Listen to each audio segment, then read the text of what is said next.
Level 1. The criminal recruit. You didn't apply for this job. Nobody does. You have a record. Not a long one, just enough. A particular set of skills the Impossible Missions Force decided were useful, acquired in circumstances they'd rather not put in writing. You picked pockets in Rome. You ran documents across borders. You were very good at it. Good enough that someone noticed. Good enough that a man named Ethan Hunt materialized in your life, like a very expensive problem. He gives you a choice. Not much of one, but technically a choice. You can come with him, or you can take your chances with the 17 government agencies currently interested in your whereabouts. There was a plan. There was a very good plan. The plan lasted until he handed you the earpiece and said, "Improvise." You have no training, no handler, no clearance. You have a cover identity that took someone else 20 minutes to build, and a man with very good bone structure telling you to go. Welcome to the IMF. Try not to die. Level 2. The desk agent. You process intelligence. You do not generate it. You sit in a building whose address does not appear on any public record. You read reports from people in the field and write summaries for people above you who will not read them. You have a security clearance that took 14 months to obtain, access to classified satellite feeds, and a very good coffee machine. You have never fired a weapon in the field. You have never been in the field. The field is somewhere other people go, and they are welcome to it. The NOC list, the names of every non-official cover agent in Europe, passes through your system once. You are aware of its value. If it were ever stolen, the people on it would die. There was a plan to ensure it never left the building. The plan involved 2 senior operatives, a dead drop in Prague, and a man named Jim Phelps, who turned out to be the one who stole it. Which, in hindsight, is the kind of thing you should probably vet more carefully. The man who stopped him is not currently popular with your department. His name is Ethan Hunt.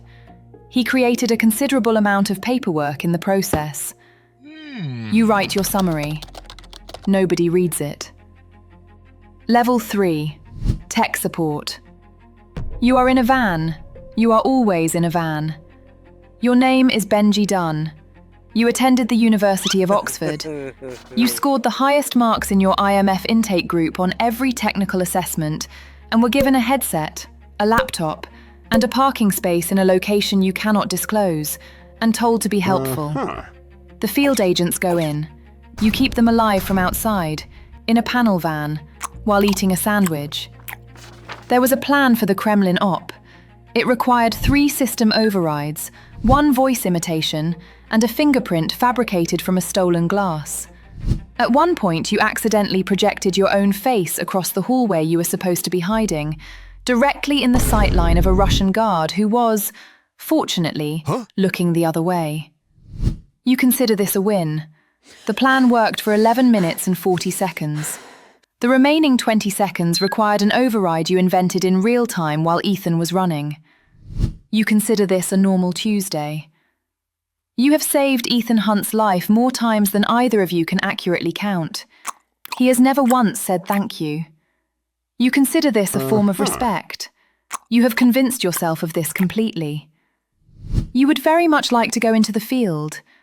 You have mentioned this several times. You once got a field assignment at the Vienna State Opera. You were put in a closet. Join the IMF, see the world. On a monitor. In a closet. Level 4. The field operative. You go in. Your name is Jane Carter. You are IMF trained, field certified, and good at your job in the way that gets you assigned to lead the Budapest operation. Until that goes sideways and Ethan Hunt takes over, which is the consistent theme of every mission you have ever been on. You adapt. You execute.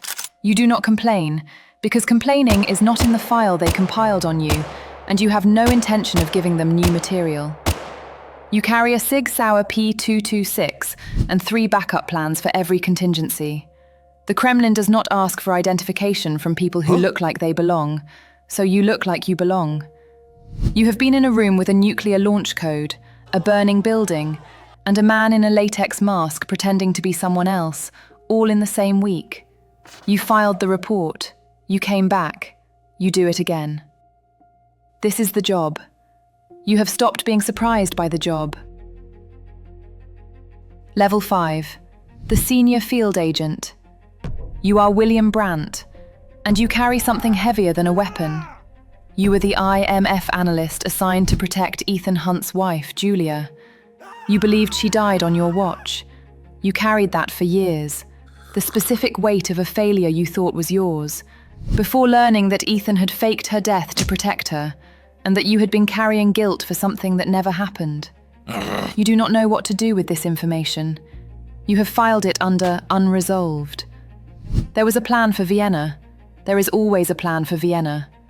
The plan did not survive contact with the car chase, which they never do. Your weapon of choice is the Glock 17. Your actual weapon is the ability to see 3 moves ahead and stay composed while the other agents are still processing what just happened. You have watched Ethan Hunt dissolve chain of command like it was made of sugar in the rain, repeatedly, and wondered if he might just be right. He usually is. You find this professionally inconvenient and personally exhausting. Level 6. The Constant. Your name is Luther Stickle. You have been there since the beginning. You were disavowed when Ethan found you.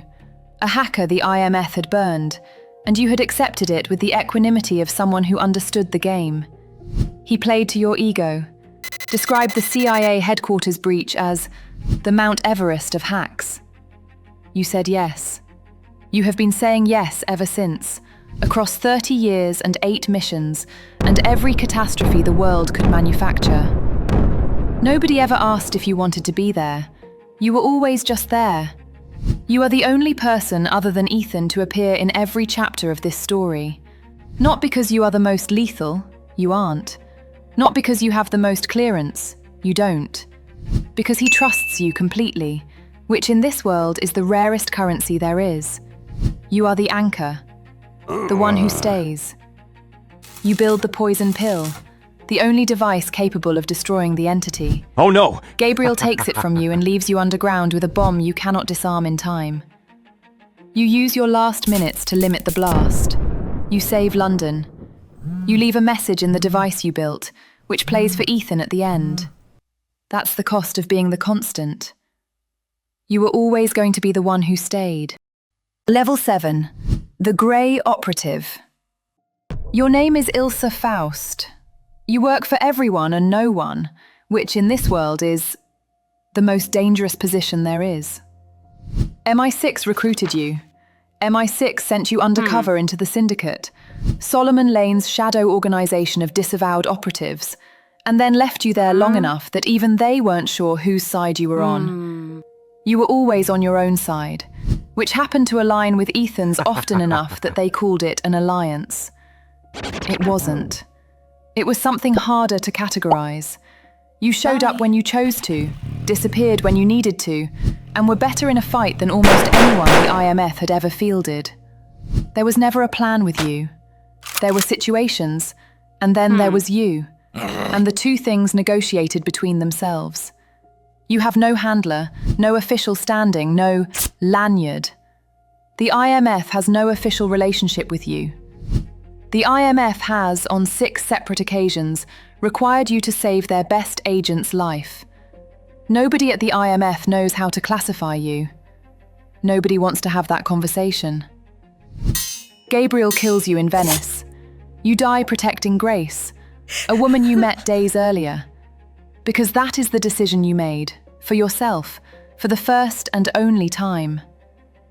It is the most IMF thing you ever did. And you were never technically IMF. Level 8. De facto team leader.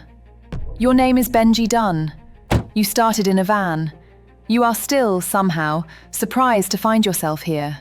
You are the one Ethan leaves in charge when he goes into the submarine alone.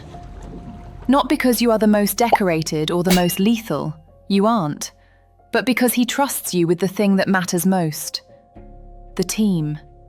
Grace, Paris, Degas, a thief, an assassin, an intelligence officer, all orbiting you in a Cold War listening station in the Bering Sea, waiting for coordinates and trying not to freeze. You relay the instructions that trap the entity while taking a bullet and receiving improvised surgery from Paris, which is not something they covered at Oxford. Your lung starts to collapse mid-mission. Paris keeps you conscious by pinching you. You pass out right before telling Grace which wires not to cut. This is fine. Everything is fine. You have been terrified on every mission you have ever run, and you have run every one of them to completion. The fear doesn't go away. You just do it anyway. The van was never the destination. This was. You'd like the record to show you found this equally surprising. Level 9. Ethan Hunt. Location: classified. Status: operational. This message will self-destruct. You were recruited under duress in 1991. Kittredge gave you a choice: prison or the IMF. And you chose the IMF, which over the following 30 years would occasionally make you wonder if prison might have been simpler. Quieter, certainly. You have been disavowed 3 times, framed twice, declared legally dead once. You have hung from a plane at altitude, scaled the Burj Khalifa with malfunctioning gloves that switched between sticky and not sticky with the enthusiasm of a faulty light switch, held your breath for 6 minutes in a flooded server vault, and jumped from a cargo plane at 40,000 feet to save a man you had never met. The plan, across 30 years and 8 missions, has never once survived first contact. You have improvised your way through all of it. You always look like you knew this was going to happen. You wear it anyway. The entity, a rogue artificial intelligence with access to every nuclear arsenal on Earth, identified you as the only human who would choose to destroy it rather than control it. It was not wrong. Every government, every agency, every surviving villain across 30 years made the same calculation.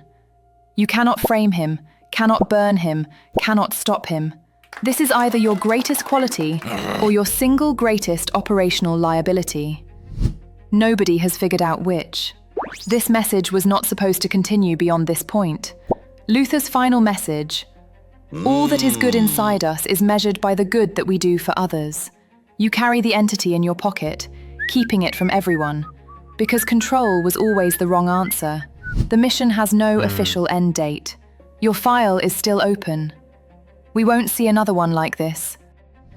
Before we get to the ones who mattered, here's everyone who kept the lights on. These 2 were good. The job asked for more than good. Neither of them made it. Neither of them hesitated. He started in a van. He ended up in charge. He'd like you to know he found this equally surprising. I have processed a great many threat assessments in my time. I have never written one quite like this.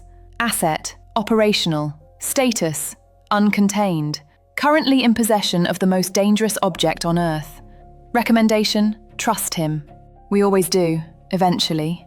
If you'd like to see what it's like to work your way up through other organizations with an equally questionable survival rate, the next briefing is already prepared. Do subscribe. Your mission, should you choose to accept it, starts with the notification bell.